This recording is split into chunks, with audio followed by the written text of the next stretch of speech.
Welcome students. आज हम आपकी व्याकरण पुस्तक व्याकरण कुंज के टॉपिक डायरी लेखन, जो कि आपके ग्रामर बुक के पेज नंबर 260 पे है, डायरी लेखन के विषय में पढ़ेंगे। डायरी लेखन को बेटा इंग्लिश में डायरी राइटिंग भी बोला जाता है। ये वो वाली डायरी नहीं है जो आप स्कूल में लिखते हो। स्कूल में जो आप डायरी लिखते हो वो उसमें आप अपना होमवर्क लिखते हो, लेकिन ये जो डायरी है ये कई लोगों के का इंटरेस्ट होता है कि वो अपने साथ घटने वाली घटनाओं का डेली अपना डायरी मेंशन करते हैं उसके बारे में। यानी कि उसको जो भी जहाँ जहाँ उन्होंने विज़िट किया सारे दिन में, जो जो उनके साथ अनुभव हुए, जो उनको एक्सपीरियंसेस हुए और जिन स्थानों पर वो गए और उनके साथ जो जो घटनाएं हुई, तो उसका वो अपने डायरी के अंदर उसको मेंशन करते हैं डेट वाइज। तो ये वो वाली डायरी है। तो आपके घर में भी शायद कोई ना कोई डायरी लिखता ही हो, और आपके रिलेटिव्स में से भी हो सकता है कोई ना कोई लिखता ही हो, तो आप उनसे पूछ सकते हैं। ठीक है, आइए अब इसके बारे में हम पढ़ते हैं। डायरी में निजी अनुभव। निजी का मतलब आप अपने पर्सनल अनुभव लिखते हैं। प्रतिदिन घटित होने वाली घटनाओं का लेखा जोखा। आपके साथ जो भी घटनाएं घटती हैं डेली, उसके बारे में आप पूरा विवरण देते हैं। तथ्य संग्रह। संपर्क में आए व्यक्तियों, आपके कांटेक्ट में जो जो लोग आए, नए अनुभवों, आपके साथ कोई भी नए जो एक्सपीरियंसेस हुए, नए स्थानों जहाँ जहाँ आप गए, जहाँ जहाँ आपने विज़िट किया, नई घटनाओं आदि का संक्षिप्त विवरण होता है। यानी कि डायरी में इन सब चीज़ों का विवरण किया जाता है, उनको डिस्क्राइब किया जाता है। इसीलिए इसे दैनंदिनीय भी कहते हैं। इसको हम दूसरे नाम इसका क्या है, दैनंदिनीय भी है।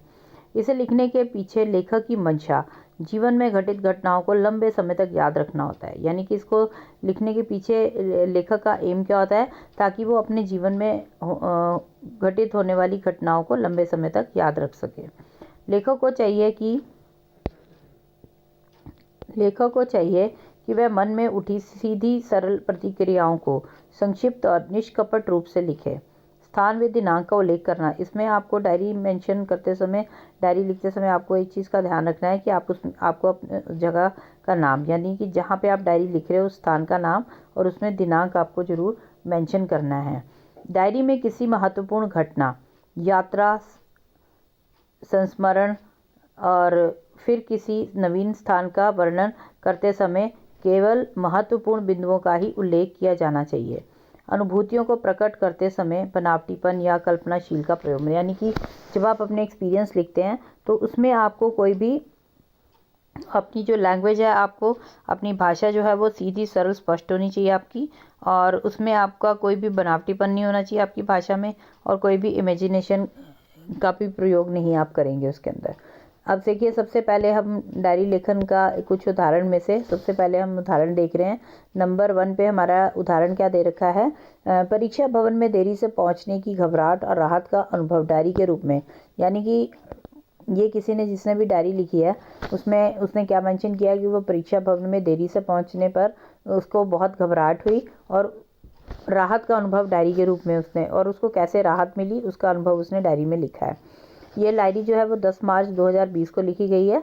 अब देखिए इसमें क्या क्या लिखा है। परीक्षा भवन देर से पहुंचा, रास्ते में बस खराब हो गई थी, परीक्षक ने धैर्य बंधाया। धैर्य बंधाया का मतलब उसने दिलासा दिया, और प्रश्न पत्र पकड़ाया और मेरे हाथ में प्रश्न पत्र दे दिया।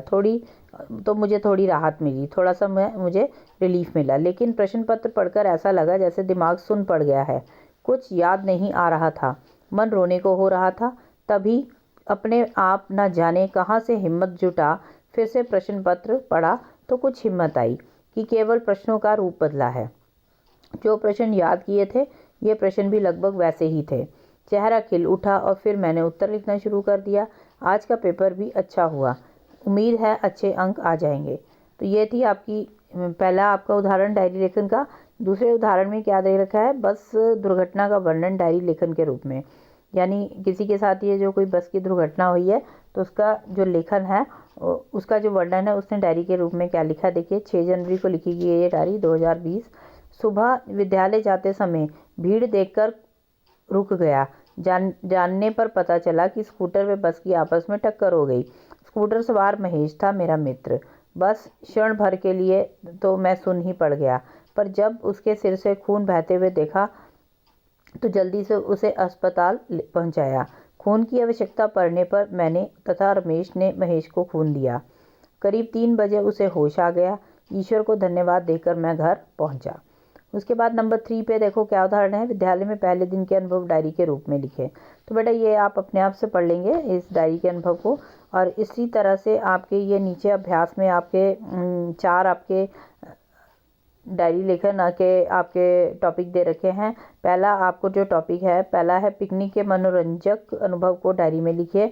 अपने माता पिता के साथ विदेश यात्रा पर जा रहे हैं, विमान यात्रा का अनुभव डायरी के रूप में लिखिए। तीसरा, प्रथम आने पर मन के भावों को डायरी के रूप में लिखिए। और चौथा है नुहू कैंप का अनुभव डायरी के रूप में लिखना है। तो आपको ये जो है पिकनिक के मनोरंजक अनुभव को डायरी में लिखना है, यानी कि इसका जो पहला टॉपिक है वो आपको अपनी होमवर्क में लिखना है। उसके बाद आपका है नोटिस राइटिंग।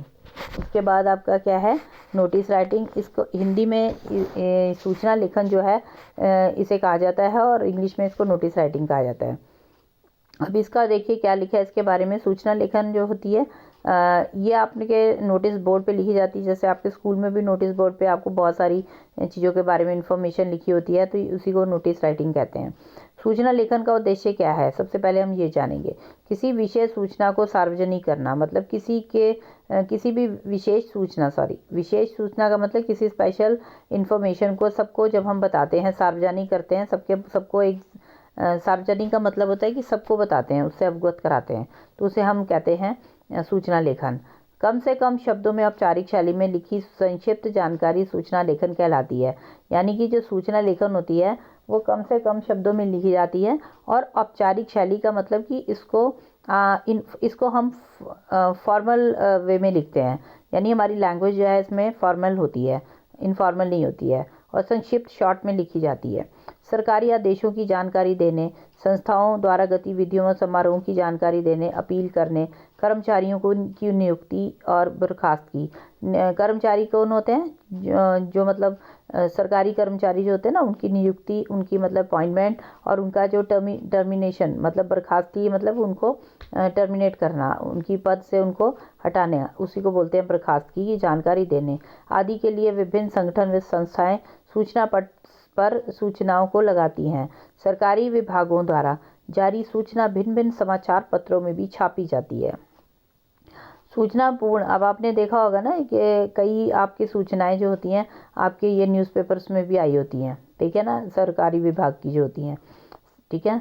उसके बाद देखिए नेक्स्ट पैराग्राफ पे आपका क्या लिखा हुआ है। नेक्स्ट पैराग्राफ में आपका लिखा है, सूचना पूर्ण जानकारी देने वाली तथा सरल और प्रभावशाली भाषा में लिखी जानी चाहिए।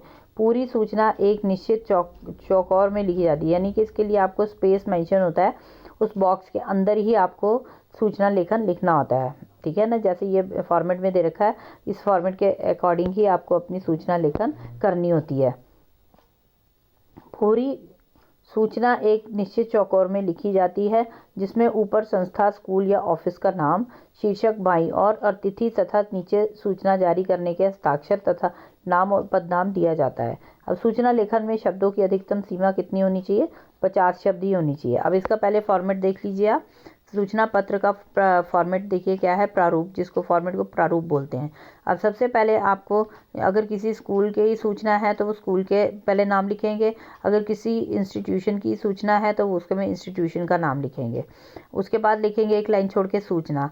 लेफ्ट साइड में आपको लिखनी है डेट, और उसके बाद बीच में आपको सारा क्या लिखना है, शीर्षक, मतलब कि जिस टॉपिक पे आपको सूचना लिखनी है वो टॉपिक आपको मेंशन करना है। और उसके बाद आपको विषय वस्तु, यानी कि पूरा आपको इन्फॉर्मेशन जो भी देनी है उसके बारे में आप उसको विषय वस्तु में लिखोगे। नेक्स्ट आपको नीचे अपने हस्ताक्षर करने हैं, ठीक है। और जो भी सूचना दे रहा है ना उसको अपना नाम लिखना है, और उसको पदनाम भी, मतलब पदनाम का मतलब होता है कि उसको अपना डेजिग्नेशन भी लिखना है। तो इसका सबसे पहला हम एक बार देख लेते हैं। सबसे पहले हमारा क्या दे रखा है, सबसे पहले हमारा नोटिस दे रखा है पेज नंबर 263 पे। आप अपने विद्यालय की सांस्कृतिक परिषद के अध्यक्ष अरुण गोयल हैं। विद्यालय में मनाए जाने वाले स्वतंत्रता दिवस समारोह की सूचना देने के लिए सूचना पत्र लिखे, ठीक है। अब इसमें आपको पहले विद्यालय का नाम लिखना है, ठीक है। आप अपने विद्यालय की, मतलब आप यहाँ पे इसमें सूचना में आपको ये चीज़ ध्यान रखिए कि इसमें आपको जो टॉपिक दिया होता है ना, उसमें कई बार आपको स्कूल का नाम मेंशन होता है, जगह का नाम मेंशन होता है, और आपको नाम भी दिया गया होता है कि आपको इस नाम से सूचना देनी है। तो आपको सिर्फ वही सब चीज़ें मेंशन करनी होती है जो उसमें टॉपिक में मेंशन होती है। अगर नहीं मेंशन है तो फिर आप अपने विद्यालय का नाम लिख सकते हो और उसके नाम अपना ही लिख सकते हो उसमें। तो ठीक है, अब यहाँ पे विद्यालय का नाम जो है नहीं दे रखा है, तो आपने ये क ख ग लिख दिया, स्कूल नई दिल्ली, और उसके बाद एक लाइन छोड़ के सूचना लिखा, उसके बाद लेफ्ट साइड में आपने डेट लिख दी। और ये हमारा विषय क्या था, स्वतंत्रता दिवस समारोह, उसकी सूचना दे रहे हो आप स्कूल के बाकी विद्यार्थियों को। तो हम लिखेंगे सभी विद्यार्थियों को सूचित किया जाता है कि 14 अगस्त 2020 को प्रातः 9 बजे। आप इसमें आपको विद्यालय का नाम, टाइम, सब वेन्यू वगैरह सब कुछ लिखना है, ठीक है ना। 9:30 बजे विद्यालय परिसर। विद्यालय परिसर किसको बोलते हैं, स्कूल कैंपस में स्वतंत्रता दिवस के उपलक्ष्य में प्रधानाचार्य जी ध्वजारोपण करेंगे। मतलब प्रधानाचार्य जो है वो विद्यालय के स्कूल कैंपस के अंदर क्या करेंगे, इसको झंडे को फहराएंगे। ध्वजारोपण का, रोहण का मतलब होता है झंडा फहराएंगे। सभी विद्यार्थियों की उपस्थिति अनिवार्य है। इसमें बताया जा रहा है, इन्फॉर्मेशन दी जा रही है कि इसमें सभी विद्यार्थियों को वहाँ पहुँचना है। कक्षावार मतलब कि कक्षा के अनुसार पंक्तिबद्ध होकर, ठीक ना, कक्षा के अनुसार पंक्तिबद्ध होकर समारोह स्थल पर 9:15 बजे तक 9:15 बजे तक एकत्र हो जाएं। और ये इसमें आपको नीचे अपना नाम इसको दे रखा था, अरुण गोयल, तो आपको अरुण गोयल लिखना है, और अध्यक्ष सांस्कृतिक परिषद। उसी तरह से बेटा आपका ये दूसरा आपका क्या है, दूसरे नंबर पे आपको दे रखा है, आप अपने विद्यालय की हिंदी परिषद के सचिव क्षितिज हैं, ठीक है, नाम दे रखा है क्षितिज। उसके बाद विद्यालय में होने वाली अंतर विद्यालय कविता पाठ प्रतियोगिता की सूचना देने और प्रतिभागियों को आमंत्रित करने हेतु सूचना पत्र लिखना है, ठीक है। तो इसमें भी आपको स्कूल का नाम, अब साल लिख देंगे स्कूल, और उसके बाद लखनऊ, और देन उसके बाद नेक्स्ट आपको नीचे सूचना लिखनी है, और ये डेट आपको लिखनी है। उसके बाद आपको टॉपिक देखना है कि क्या है, टॉपिक क्या था, अंतर विद्यालय, अंतर मतलब इंटर स्कूल, अंतर विद्यालय कविता पाठ प्रतियोगिता है ये टॉपिक। और 14 सितंबर 2020 को विद्यालय में अंतर विद्यालय कविता पाठ प्रतियोगिता का आयोजन किया जा रहा है। प्रतियोगिता में भाग लेने के इच्छुक विद्यार्थी हस्ताक्षरकर्ता से 5 सितंबर तक आकर मिलें। यानी कि जितने भी बच्चे हैं स्कूल के, वो प्रतियोगिता में भाग लेने के जो भी इच्छुक हैं, वो नीचे लिखे गए जो भी अंडरसाइंड ये है व्यक्ति है या बच्चा है, उसके साथ संपर्क करें, 7 सितंबर तक आकर मिलें, यानी कि डेट भी मेंशन की है। बेटा इसके बाद जितने भी आपके और टॉपिक्स हैं ना, इनको आप एक बार अच्छे से पढ़ लेंगे, ठीक है, सारे टॉपिक्स को। और आपको इसमें जो फर्स्ट टॉपिक है आपके अभ्यास का, आपका फर्स्ट टॉपिक है अपने विद्यालय में होने वाले वार्षिक खेल दिवस के आयोजन की सूचना देते हुए। यानी कि आपके स्कूल के अंदर वार्षिक खेल उत्सव है, स्पोर्ट्स डे मनाया जा रहा है, उसकी सूचना देते हुए खेल सचिव के रूप में, यानी कि आप खेल सचिव हैं स्कूल के, और उसकी सूचना देते हुए सूचना पत्र आपको तैयार करना है, ठीक है। तो ये आपको फर्स्ट वाला जो है आपको अपनी नोटबुक में लिखना है, और बाकी सारे जो है आप अपने आप अच्छे से पढ़ लीजिएगा। धन्यवाद। और ये 2 कॉपी में लिख के भेज देंगे।